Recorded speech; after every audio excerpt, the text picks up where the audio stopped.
Hi, I'm Chrane. We just wrapped up all the playthroughs of the story of every class on the open beta here in Diablo 4, and then going through the classes a bit, talking about them. The Rogue was my second class I played. It's the only character so far that I've gotten to 25. I'm about to get the Druid to 25 after I've finished recording all of these. But so far, the Rogue was the only character that I got to 25, and I thoroughly enjoyed every single minute of playing, which was surprising to me, to say the least. I used to be a Rogue player in RPGs, not necessarily games like WoW, but RPGs in general, like Dragon Age and stuff like that, always played a Rogue, until I was like 16, 17. Then I started going from archer / rogue into more warrior looking characters. So I was quite surprised at how much I enjoyed playing the rogue. I like the aesthetic, I like the gameplay, I like the mix of abilities you have going. I don't really have any complaints about the rogue. Like, is the rogue squishy? A bit. But I feel like that's fair, considering the amount of damage you output. I'm just like thoroughly just happy with the way the rogue has turned out. So thank you for what? No, I'm like it's. Like they made a great job here. Like, I like the design, I like the skills, I like the synergy of everything. It's just it's a feel good time when you just play through as the character. See, you always have your range weapon here. You can go between bows and crossbows. And then you have your ranged weapons, which can be like swords and daggers and a bunch of like, I don't know if those are your only two weapons you can choose between. It's the only two I've used, sword and dagger. Might be other ones that you are able to use, but I haven't tried them. Do I have anything in here? Only swords and daggers, of course. The most useless chest while recording these videos. It has not helped me once that I've looked in it. A cool thing about the rogue is that the fact that when you pick skills, you don't have to commit completely to being melee or completely to being range, because you have both of these equipped at the same time, right? You have your range weapon equipped and you have your dual wield weapons equipped at the same time. So when you use, for example, rapid fire, you pull out your range weapon, you shoot like a maniac, and then when they come close, you can hit them with a flurry of knives. Like, real quickly, real easy. It's just very well thought out. It plays very well. It's quick. It's responsive. Just in general, a great class. And the fact that it's based on like really old characters in the Diablo games. Like, Rogue is the only character we have now that's in Diablo 1. Rogue was a playable character in Diablo 1, and this Rogue is based on that same type of Rogue. It's from the same clan. The Sisterhood of the Sightless Eye, which is the archer camp that you start in Diablo 2. And the first companion you get in Diablo 2, the archer, that's the rogue. That's one of these characters. Now, this game gives you the option to play the rogue as a male, but I don't know if there are any in the actual lore prior to this. I think they're all females technically. But we are in the age of options when it comes to this stuff. So they have given us the option to play every single class as male or female. So I guess now we are having male rogues in the lore. So that's an interesting development. But I guess it has been like, I don't know, decades. Things change. It's just very fun that they've brought this class back, you know, because we're never gonna see the warrior again from Diablo 1. The warrior is never gonna come back. Mostly because the Barbarian just straight up took that spot on the roster. The warrior of the Diablo franchise is a Barbarian. I don't know why. I never understood why people loved the Barbarian so much, but it's become iconic, and it is the warrior class of the franchise now, so we're never going to see the warrior again, I think. I think he more or less has been replaced with the Barbarian when it comes to archetypes, and the Paladins or the Crusaders when it comes to aesthetics. So I don't think the warrior's ever coming back. Now that I think about it, though, the Sorcerer is in fact in Diablo 1. So the Rogue is not the only character that is technically back from Diablo 1. The Sorcerer is back from Diablo 1 as well. And it was... yeah.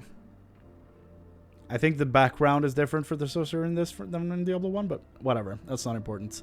I just like the fact that the Rogue is back here, and that it's thoroughly thought out and plays so well. So for the most of my playthrough, I went ranged early on. I was curious to try... I didn't want to go melee at the start when I started playing, but I was curious about puncture, because I had just watched Berserk before playing this. Like, I'm in such a huge Berserk binge right now. I'm like 200 something chapters into the manga, and there's a character in Berserk that throws knives besides the main character. There's a character that throws knives like nobody's business, so I was very like curious to see how knife throwing felt in this. But I actually went with Heartseeker when I started playing, which is like a heat-seeking arrow type thing. And it was alright. I don't know how good it actually is on paper, but it felt fine to me. Nothing special, really. But as you can see now, I'm not even using a basic on my left click. I don't have a filler attack on this. I'm just using abilities, which is like, might be a bit too low level to do that, but it's how I'm playing this character at the moment. I did pick up Rapid Fire as soon as I got access to it. I was unsure if Rapid Fire or Barrage was the way to go. Rapid Fire is stupid strong. Like, so stupid strong. It's 5 arrows in a straight line. Kill anything you touch right away. It's super strong. And then when you put on the buffs on it back here, like, no one's surviving this at all. And what I did later, when I got to like level 20, I think, was I started going back up the skill tree and investing in Flurry right here, which is my melee attack. Your character does a spin and then throws knives in a circle around you. At first, it's a half circle in front of you, I think, but I have a legendary that makes it a full circle, I think. Flurry damages enemies in a circle around you and deals increased damage. Yeah. So it's not like a cone in front of me anymore. It's just a full-on circle around me. So that's really good. There's a thing you can use in the next cluster right here that makes it... Oh, it's not the next cluster. It's all the way down here. We'll get there. When I got to agility stuff, I picked up Dash because it's always nice to have some extra mobility. Even though the Rogue is mobility incarnate, it's always nice to have more options. So I picked up a Dash, and it has 2 charges. Feels very nice. Fits very well in the playstyle. Concealment to make me unstoppable and give me some movement speed, more movement options. Get some energy when you enter concealment.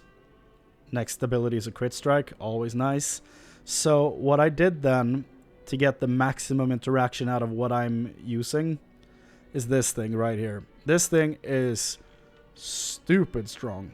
Basically, it imbues your next 2 attacks that costs resource with shadow damage, and when you kill them, like when you hit them with this, the shadow imbuement, and kill them with it, they explode, and it does so much damage. If you can put this like on, if you're fighting a huge pack of enemies, everyone's gonna blow up.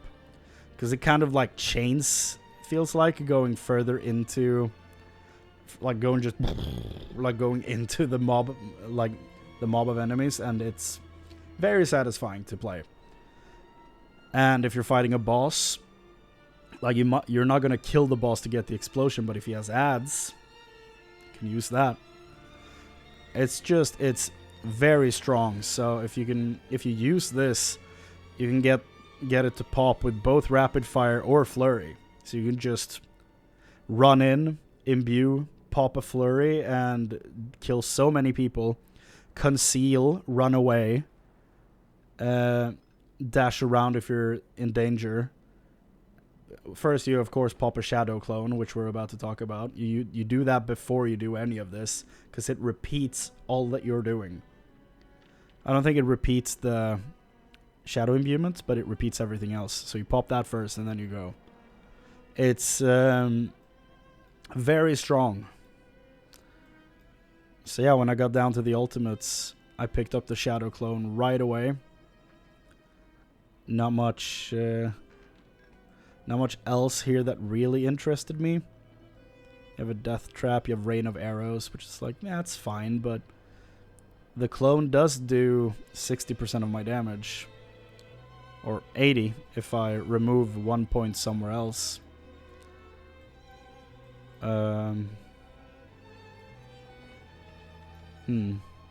need this one, right? Can I? Oh, I can remove that. Okay, nice. Why did it bonk so many times? Did I ruin my tree? Okay. And do that. Yeah, okay. So my shadow clone does 80% of my damage now. So that's the way to go. And it's just been really satisfying gameplay-wise. Aesthetics-wise as well, the rogue is really cool. It's a lot of, like, rags, I guess, with a lot of the armor. But it all fits the aesthetic. I'm just gonna remove the color here. It moves the it fits the aesthetic really well, just in general, I think.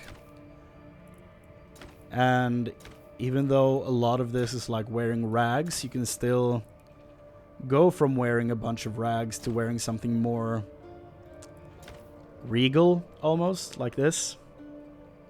So there are options for more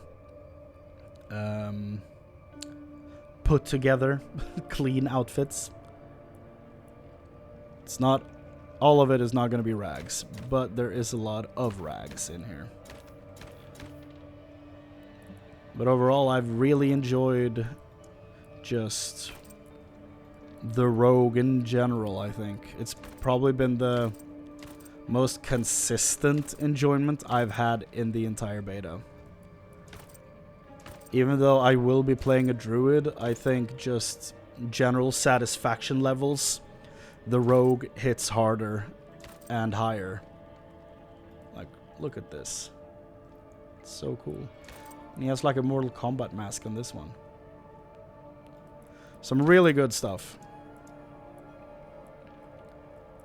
So just on every note, the rogue is hit for me, which is very surprising. Because I haven't been a rogue player in over 10 years. In anything. But yeah. The rogue gets my, like, absolute seal of approval. What a class. Great job to everyone that worked on this one, because it's a very nicely put together character right here. And I'm very happy with it.